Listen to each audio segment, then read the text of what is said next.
Hello, dear friends. Signs of change continue to appear in the many new items collected today in an arduous work of synthesis. All global change begins with finance, and that is why I attach so much importance to the subject. It doesn't happen suddenly, but it's a slow and gradual but steady process. Opinion piece. Davos Forum delayed to 2022. No date has been confirmed yet. Its decision-making processes are undemocratic. Its lack of financial transparency is criticized. Global change begins with finance. There is no doubt that the good guys are winning. The Fed struggles to keep control of silver. Fed increases exploration of a digital dollar. US lawmakers call for a digital dollar. Gold falls from more than a fourth-month high. Two high school classmates become millionaires. Cryptocurrency versus gold debate on Wall Street. Between love and money, people choose love of money. Cyclone Yaas leaves thousands homeless in India. Iran bans cryptocurrency mining due to power outages. China struggles to suppress bubbles in cash-flooded markets. Banks struggle to be on new system by Tuesday, July 1st.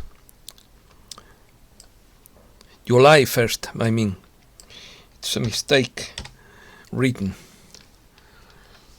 The Davos Forum was to have been held this year in Singapore from August 17 to 20, but has been postponed to 2022, with no confirmed date yet, with the excuse of the health crisis. Last year's gathering of leading figures went on the line and has become customary in this crisis, Foster Swiss reports. The Great Reset was a proposal of the Davos Forum to supposedly rebuild the economy in a sustainable way after the health crisis. It was presented in May 2020 by the Prince of Wales and Forum Director Klaus Schwab. It is a 5-point plan that deals with improving sustainable economic growth after the global recession caused by the blockades. The decision to hold it in Singapore didn't seem like a compelling solution either, because it would have lost that elitist tone typical of Davos Swiss identity. Singapore is an island with fewer inhabitants than Switzerland, although it boasts a lot of financial power and an enviable economic system due to the great boom it has achieved in recent decades in its currency market. 11 years ago, the Swiss Business School ranked Singapore as the most competitive state in the world, ahead of even the US. Definition. The World Economic Forum and its annual meeting in Davos are criticized for the public cost of security, the formation of a wealthy global elite with no attachment to societies at large, anti-democratic decision-making processes, gender issues, and lack of financial transparency. The World Economic Forum, also called the Davos Forum, is a Geneva-based foundation that meets annually on Mount Davos, Switzerland, and is best known for its annual assembly. It brings together top business leaders and international political leaders, as well as selected journalists and intellectuals, to discuss the most pressing issues facing the world, including health and the environment, since 1971. The Forum usually organizes an annual meeting at the end of January in Davos, a mountain resort in Graubünden in the Eastern Alps region of Switzerland. The meeting brings together some 3,000 business leaders, politicians, economists, celebrities and journalists for up to 5 days to discuss global issues in 500 sessions. The organization also convenes 6 to 8 regional meetings each year in locations in Africa, East Asia, Latin America, and India, and holds 2 additional annual meetings in China and the United Arab Emirates. In addition to the meetings, the organization provides a platform for leaders from all stakeholder groups around the world, from businesses, government, and civil society, to collaborate on multiple projects and initiatives. It also produces a number of reports and engages its members in sector-specific initiatives. The Forum also organizes the annual New Champions Assembly in China and a series of regional assemblies throughout the year.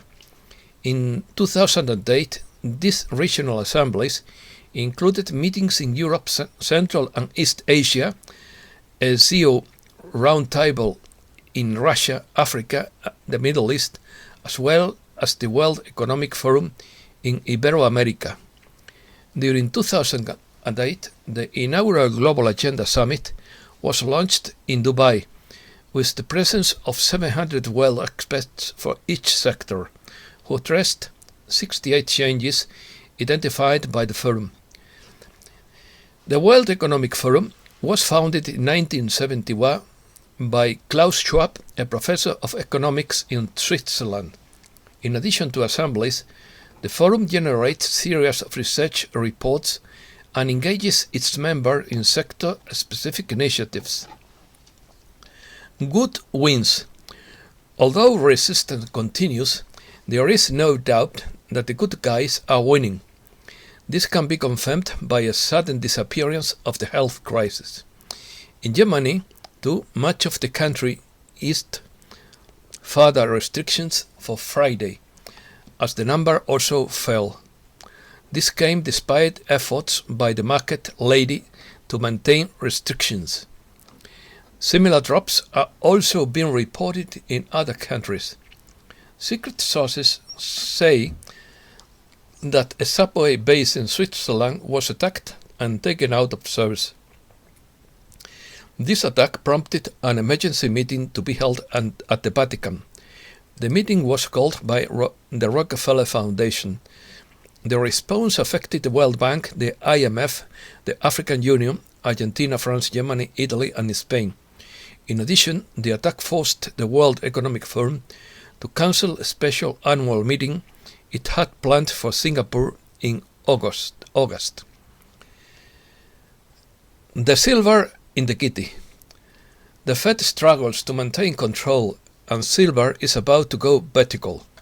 The overnight repo rate is the best indicator of a monetary system on the verge of collapse. The last time it went up in March of last year, we witnessed a huge drop in the stock market. Unfortunately, it spiked again, and this time it is much worse. You don't have to be an economist to know this is bad. The little details say it all. Zero Edge does real reporting on the financial market, and now they have warned us about the big crash. The stock market and everyone involved could lose a lot of money. Who will win? Silver, in their opinion. Big Square believes that silver will go vertical. In quotes, we all thought there would be a chaos at this time, and we have not been let down by the universe. The Fed's reserve repurchase operation have just entered high demand velocity, just before the too big to fail bank chiefs are scheduled to testify on May 26th and 27th.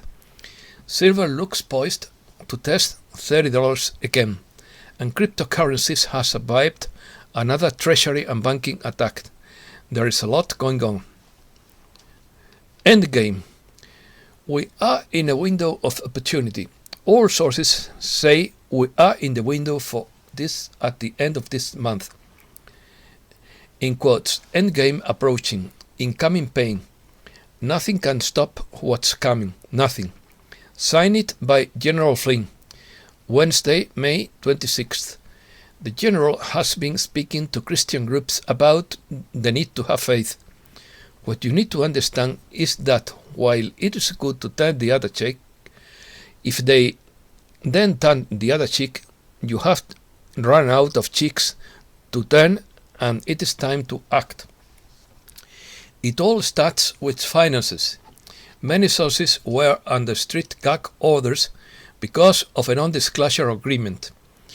Private banks around the world are fighting to be in the new banking system by July 1st, throughout the implementation of the Basel III agreement on June 28.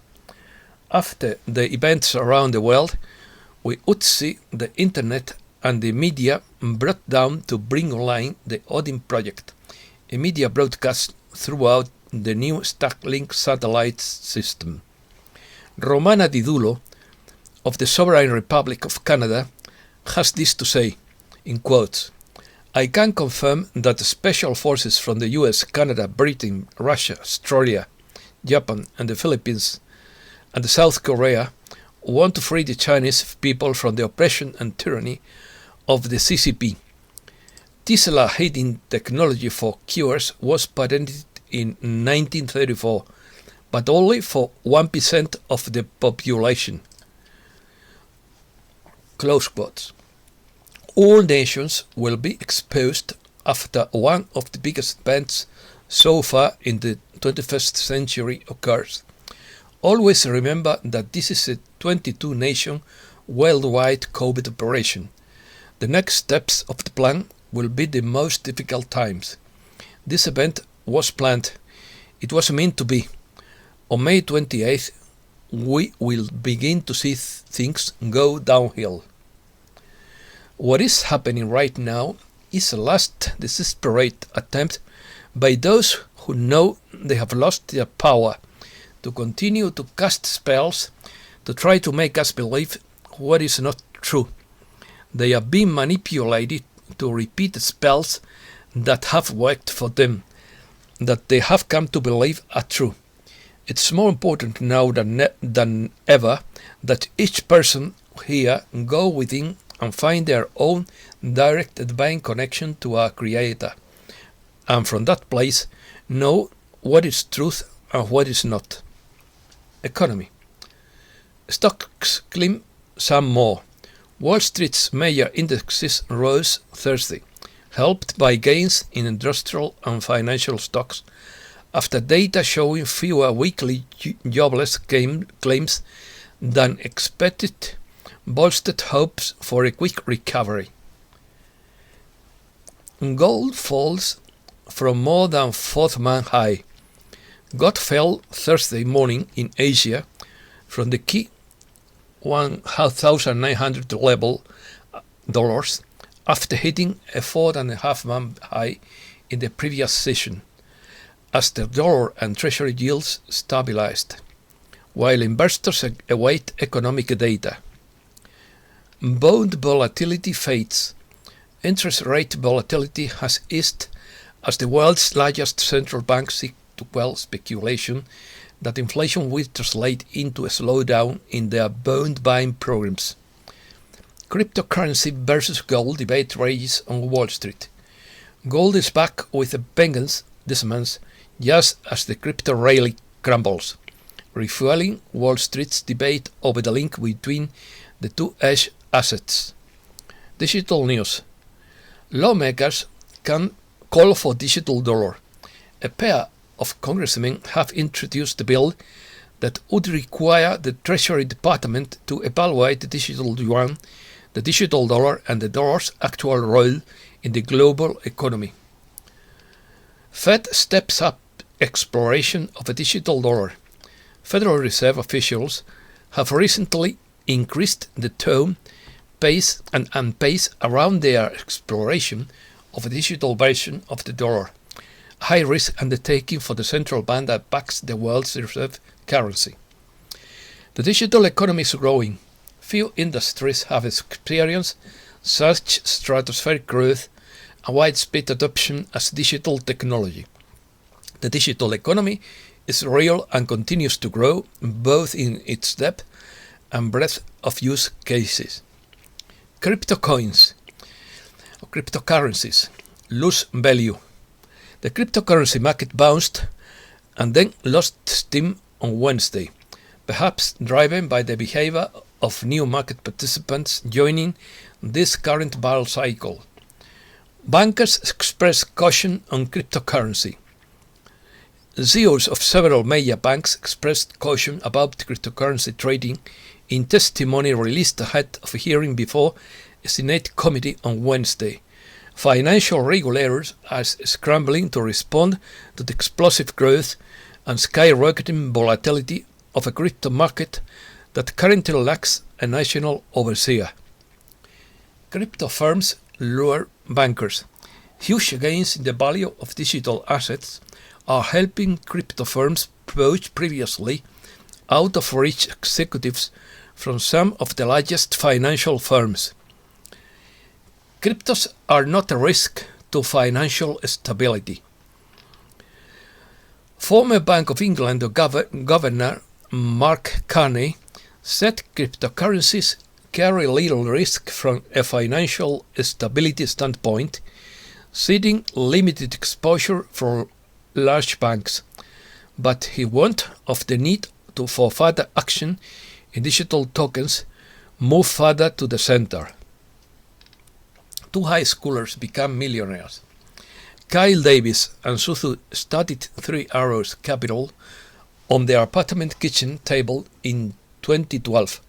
Now they are among the largest cryptocurrency holders in the world, with a portfolio valued in the billions of dollars. Bitcoin rises. It climbed back above $40,000 on Wednesday for the first time this week, before surpassing its heights as recent volatility in the cryptocurrency market showed little sign of slowing. Volatility in Bitcoin is piling over into stocks.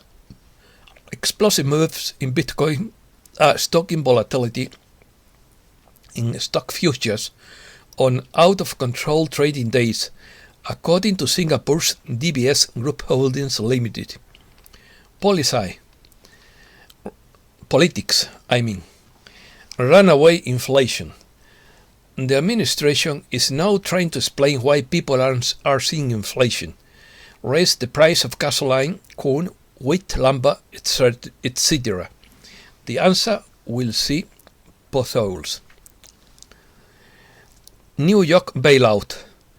Gigantic federal deficits and money printing hold the economy together.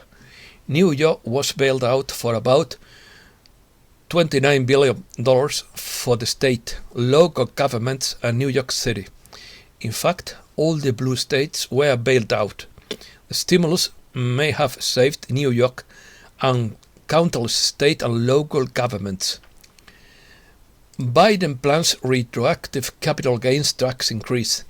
The president's proposed budget assumes that the capital gains tax rate increase went into effect at the end of April, meaning it would already be too late for high-income investors to realize gains at lower tax rates. Biden administration backs Trump-approved Alaska oil drilling project. The president's administration on Wednesday defended ConocoPhillips oil development project in Alaska, backing the drilling project that was approached under the Trump administration. What is Fort Detrick hidden? Beijing wonders about rare respiratory ailments linked to military lab. Chinese Foreign Ministry spokesman Zhao Lijian has called on the US to provide information of the unexplained outbreak of respiratory diseases and the significant number of cases of a lung ailment that were recorded in 2019. Spain will have a space agency. The government will create a Spanish space agency, as announced Thursday by the director of the cabinet of the president of the government, Iván Redondo, during the Joint Commission for National Security. East. Buddha's full moon. Every full moon in May, like last Wednesday, is celebrated the Vesak Day, the most sacred date for millions of Buddhists in the world, when the birth, enlightenment and death of Buddha coincide. The day was established by the United Nations in 1999 in recognition of the contribution of Buddhism to the spirituality of humankind. China suppresses bubbles in cash-flooded markets. China's battle to maintain order in financial markets is becoming more difficult as money flows into everything from commodities to housing to stocks. In May alone, the government vowed to tackle speculation in metals, revived the idea of a property tax, monitored mortgage rate hikes in some cities, banned cryptocurrency mining, and downplayed central bank calls for stronger yuan. Cyclone leaves more than 150,000 homeless in eastern India. More than this number of people were left homeless after a cyclone unleashed storm surges in eastern India and Bangladesh, authorities said Thursday, with heavy rains hampering relief work in some low-lying coastal areas. Bashar al-Assad wins the presidential elections in Syria with 95% of the votes. The president has once again won the Syrian elections and will continue to head the national government after obtaining an absolute majority of the votes. The official vote count has shown that 95.1% of the citizens have elected al-Assad as president. It is to say, more than 13.5 million citizens. The voter turnout was 78.66%. Iran bans cryptocurrency mining. Iran has banned energy-intensive mining of cryptocurrencies, such as Bitcoin, for nearly 4 months, as the energy-intensive industry has led to power blackouts across the country. In recent weeks, businesses and homes across Iran have experienced blackouts for up to 6 hours a day. A lot of time. Explosion in Isfahan, Iran. It happened on Monday night, and it was not in a chemical factory, but in the military drone plant. The jewel of the Iranian military industry is gone, all less than 48 hours after they boasted about the new sophisticated drone they developed. Human rights. Turkey pushed NATO allies to soften condemnation of Belarus. Turkey pushed NATO allies to soften an official reaction to Belarus' forced landing of a passenger plane and the detention of a dissident journalist on Sunday. UN, is to say, United Nations aviation body considers probe into Belarus passenger plane landing. The US and its allies on Thursday asked the United Nations International Civil Aviation Organization to investigate the forced landing of a plane in Minsk, as Belarus insisted there was no coercion. Human rights. UN votes on Gaza investigation. The United Nations Human Rights Council agreed Thursday to launch an international investigation into the 11-day conflict between Israel and the Islamist group Hamas in Gaza. France seeks Rwandan pardon. The French President Emmanuel Macron said he recognized his country's role in the Rwandan genocide and hoped for forgiveness at a memorial in Kigali, seeking to restore relations after years of Rwandan accusations that France was complicit in what happened in 1994. Germany to invest €1 billion in Namibia in projects.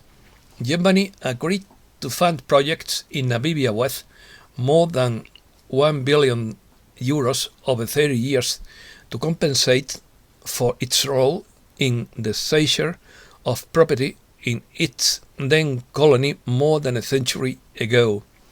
And that's all for today. Thanks a lot, dear friends.